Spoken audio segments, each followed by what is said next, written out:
Many times we have this idea that we just need to increase more protein to build our muscles because, after all, muscles are made out of protein, right? But then when a lot of people do this, it doesn't always work. So, in fact, there's actually a paradox involved here. Some people that eat more protein might even suffer from an individual amino acid deficiency. So, whether you're trying to prevent muscle loss as you're getting older, that's called sarcopenia, or whether you're trying to increase more muscle, I want to talk about some other factors that are not related directly to protein consumption, even though you do need sufficient protein consumption to build muscles. But more than that, you need sufficient amount of amino acids. Now, when you look up the minimum amount of protein you need, there's a lot of conflicting information out there, but the general consensus is you need zero point 0.8 grams per kilogram of lean body weight, not your overall weight. So let's say, for example, you weigh like 400 pounds and you have a lot of extra fat. It doesn't mean you should start massively increasing your protein. You should calculate that based on your lean body mass. So zero point 0.8 grams per kilogram of lean body mass is kind of like on the low end. That's like the minimum amount. And that on average could be around 50 grams of protein per day. Now, when I say protein, I'm talking about the protein in your food. For example, if you take a steak and you have like 100 grams of steak, right, the weight of it, that only has roughly about 26 grams of protein in that 100-gram steak. So it's the protein in the food, not the actual weight of the food. Now, a moderate amount of protein could be between like 1.2 and 1.7 grams per kilogram of lean body weight. And then when we get into higher protein, that's roughly about like 2 grams per kilogram of lean body weight. And a lot of weightlifters will do that amount and even a lot more too. So, but I'm not going to get into whether you should do that or not do that. I'm just kind of giving you some ideas on the ranges of how much protein you should have.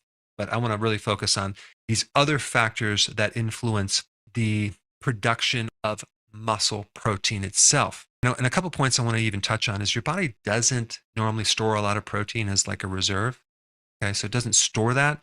So if you eat too much protein, it'll just convert the excess into glucose.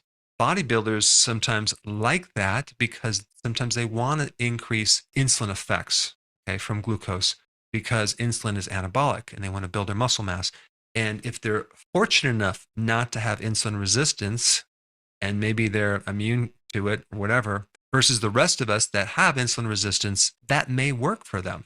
But for the majority of the population, when they start increasing more sugar, glucose, or even glucose from protein, and thereby increasing more insulin, the body tends to now create insulin resistance. So it's kind of a catch-22. Here you're trying to increase more insulin, but the more you try to do it, the more you're creating insulin resistance, to the point where now you have a deficiency of insulin. Okay, that's what insulin resistance is. So how does that affect your muscles? Well, guess what?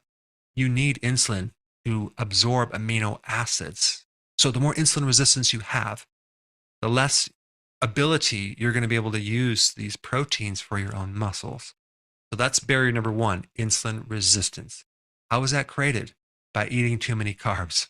And it could be also created by consuming too much protein too. So on the flip side, if we want to correct insulin resistance, we want to get on a low carb diet. We want to not eat as frequently. And this is the other point I want to bring up about protein. So many people have this idea that they have to be constantly eating protein when they're working out, before or after or even during. So they're having these protein powders and these shakes and these bars. But in fact, that's going to actually rebound on the person many times because it's going to act as a snack. It's going to increase insulin, but create more insulin resistance. And it's really not needed for many reasons. But definitely insulin resistance is one reason. The other factor involved with building muscles is growth hormone. And there are some things that you want to know about growth hormone. How do you first trigger growth hormone? Well, you can trigger it by intense exercise. So if you're trying to build muscle with just eating protein and not exercising, it's not going to work. Exercise is the most potent activator of muscle synthesis, especially intense exercise, as well as the volume of exercise too. So it's not just doing a short little intense workout. It's really increasing the volume and the load on the muscles doing like resistance type exercise. But exercise will stimulate growth hormone, okay, and it also stimulates testosterone too, both necessary for building muscle. Now, another thing that you can do to increase growth hormone is fasting, right? Fasting and not snacking so frequently. So, fasting can increase growth hormone. And if you're trying to build muscle, I would just do intermittent fasting, okay? Intermittent fasting, not eat so frequently. Eat 2 meals a day. I think that would be a lot better than 3 meals a day. Now, with intermittent fasting, your hunger will go down. So, you just want to make sure that you have enough calories too, because especially if you have a fast metabolism, growth hormone also can be inhibited by high blood glucose levels. So, that's why I like the low carb, I like intermittent fasting, and a good exercise plan, as well as a good amount of recovery from sleep. All of those factors can help increase growth hormone. Now, as far as testosterone goes, there's several things you need to be aware of. Zinc deficiency can create a low testosterone. So zinc can definitely increase your testosterone. Now, where do you get zinc from? Red meat, shellfish, seafood, way more than plant type foods. How do you create a zinc deficiency? By eating too many refined carbs, too much sugar, going through stress. The other thing that can inhibit testosterone is having too much estrogen. Okay. Now, where does that come from? Well, it mainly comes from like a lot of the soy protein isolate foods. Soy milk can do it. You also increase estrogen when you drink beer. Okay. Yeah. And also consume alcohol. Now, another way to create a problem with amino acids is to consume foods low in certain amino acids, like plant-based proteins, whether you're a vegetarian or a vegan or consuming a lot of plant-based protein, which are considered clean proteins, many times are low in certain amino acids. And one amino acid that I want to bring up is leucine. Leucine is a potent stimulus of the production of muscle. So mostly you're going to see low leucine foods in plant-based foods. But you're not going to see this in animal meats, things like that. So it's the type of protein that's important too. Eggs, meat, fish, dairy, all very, very important. Now, another factor is stress. Stress produces cortisol. Cortisol is very catabolic. That's the opposite of anabolic. So it tends to break things down. If you're under chronic stress, that can wear your muscles down big time. Primarily, it starts out in the thigh muscle, the quadricep, and then it goes after the gluteus maximus, and it can convert some of that protein into sugar, which then is converted to fat around your midsection. Okay, so that's just another factor to be aware of. Another factor is the microbiome. Microbiome is definitely involved in helping you make amino acids and other factors in helping you make protein in general. And so, if someone had a lot of antibiotics, many times they start having all sorts of problems with their muscles, building muscles, and maintaining muscles. So, consuming more probiotic foods, like fermented foods, like sauerkraut, things like that are very, very good. Now, the other thing that I've run into with people is that they just don't have enough stomach acid to break down the protein to then turn into muscle. So, they never have this fully broke down protein product into the amino acids. So hydrochloric acid is very, very important, especially as we age. The stomach acid goes down. So you need to start to support that so you get the full breakdown of amino acids.